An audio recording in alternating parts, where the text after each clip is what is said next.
friend. Nina la ngithuke kabi. Ekseni ngibona abafana ngiyebo.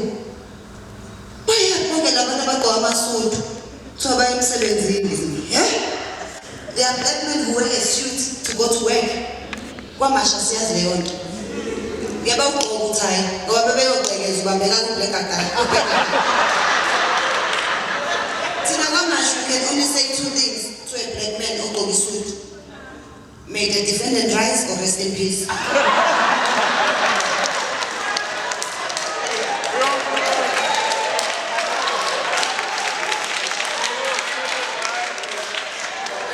Bese ngicela sifunde ukungajajani.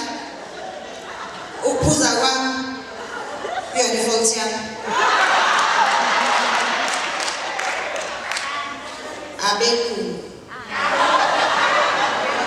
Abelungu bafika la sihlalele. Mhlambe nje nami ngabe nginkandla yami u-1 number 5. Bafike bathi abelungu, we bringing you education. Nami-ke ngafunda ngahlakanipha esikoleni. Ngamuzwa uthisha wami we-chemistry umethi alcohol is a solution.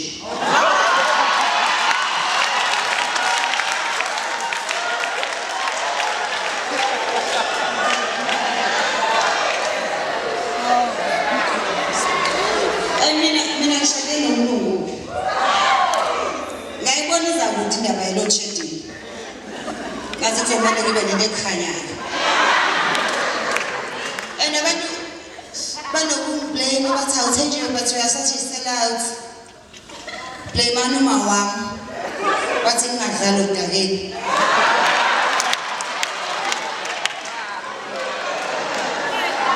And abanye bathi how what that Thenjiwe you could have married a black man. I do not discriminate.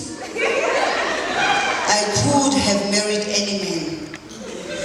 I just prefer my man with some white features, like a permanent job and a good credit record.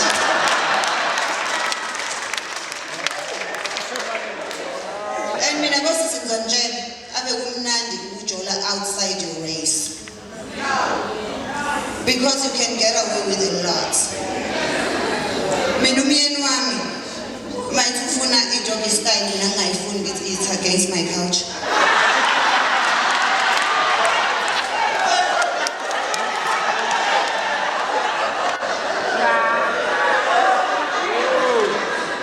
Mina ngishade edumisanile bayazi yonke i-culture yethu. And mina I am a mother. And unfortunately, I find it difficult to be a mother because I am too honest. Angikwazi ukuqamba amanga. Wengathi ngithi ngamthethisa umntanami.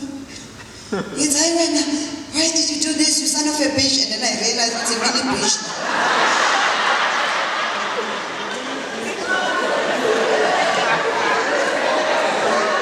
So what I've done is umntanami ufunda e-England.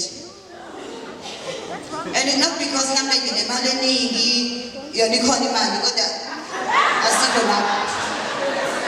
It's because as a mother bazongivumela omama kubukhulu ukuqamba amanga enganeni yakho. Uma efika umntanami ethi mama, I don't want to go to school anymore.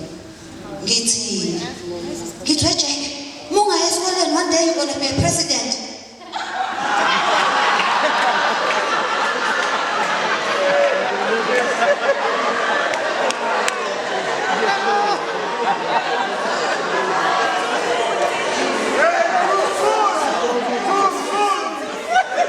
Too soon in ngakakhulumi ngomandoza.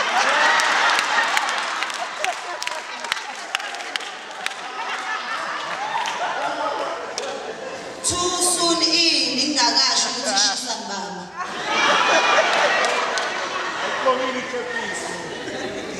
Kuzondi zonke namakepisi.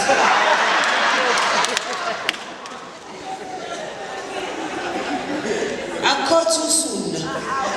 Ngoba manje akubiza la ngithi uzospell too soon.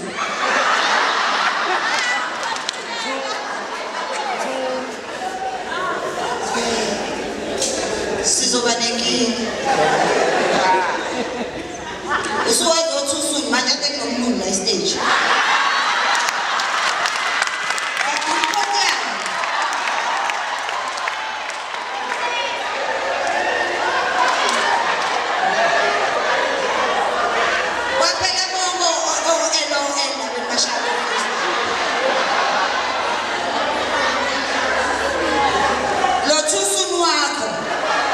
Ungikhumbuza ubhebi sodumo. Uzozenza ubhuti wodumo la. Nathi ubhebi swethu kodwa isilisa kusona sakhe.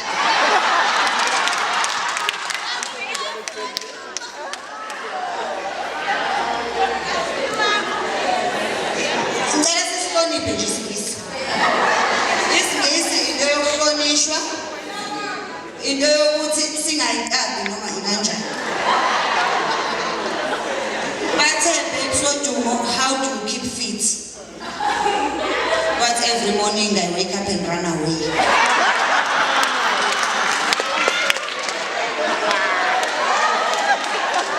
But how does it feel to be a breadwinner?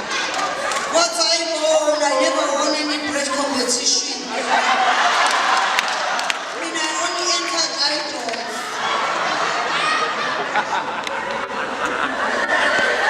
That's it, babes. Do your parents support your music career?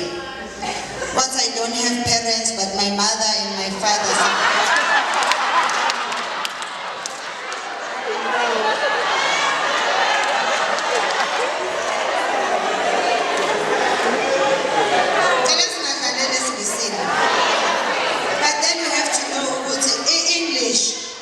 Is not a measure of our intelligence. It's just a language njengesiZulu. Siyeke nalento yokuthi besiza umlungu ekhuluma isiZulu esibhedayo simncome. Kaningi abelungu bodumo. I-mental slavery must fall. Isingisi asikwenzi into yiyona. And I will tell you, sometimes you get too obsessed about abelungu in fuck abelungu. Mina ngikushaya impela kodwa ngibathembi. Mina even when I have a dream, I can't share it with my husband. Because ngiyazi ukuthi bamenzani mathini umuntu menza a dream.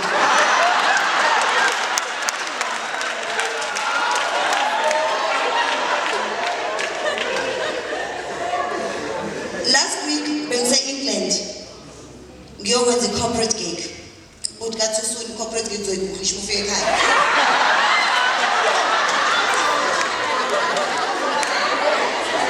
And abelungu abanomhlobo omubi bathanda ama-theme party. What is a theme party? Mangifika bathi it's an 1840s theme party. Angiyanga. 1840. Kangavumelekile ukuba serumini eyodwa nabantu esithwaza slave auction. Ngathi akuyilapho. Kunezinto okufanele uzazi nje umuntu ukuthi angiyenzi le. Kunjengokuthi ekuqomeni kwami konke soze ngiqome iphoyisa lase-South Africa. And it's not just because ba-broke. Angiwathandi amadoda ayidudla. Actually, eSouth Africa fanele sibe nomthetho othi amaphoyisa ethu before athole imali yawo ekuphela inyanga awaphuze i-herbex.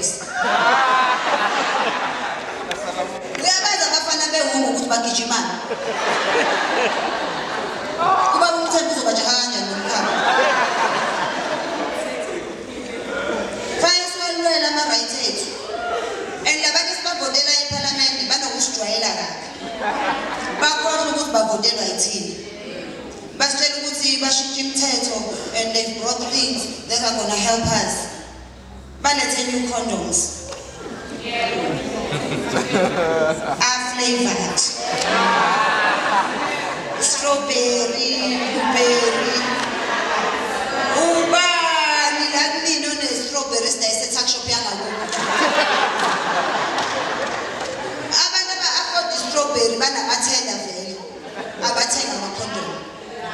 They must think of the people that vote for them. They must think of us, abantu abadinga ama-condom amahala.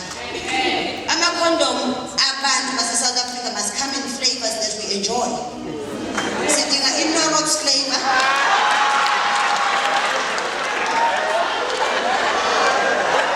Sidinga i-flavor yamanqina. Sidinga i-flavor yaThenjiwe fish. Sidinga i-flavor yakoloni yamagwini. Bese besitshela ukuthi ama-condoms are noise free. Ama-neighborhoods ethu awakabi noise free. Akekho owayemeyovota la wathi uyovotela ama-condoms, asivotela intuthuko. And into ebuhlungu ngabantu bethu esibavotelayo, angazi ngizobathini. Uyazi, angazi amakhansela ethu anokusiphoqa manje. Nginokuvuka ngo-12 ikhansela lingenze into eyi-wrong.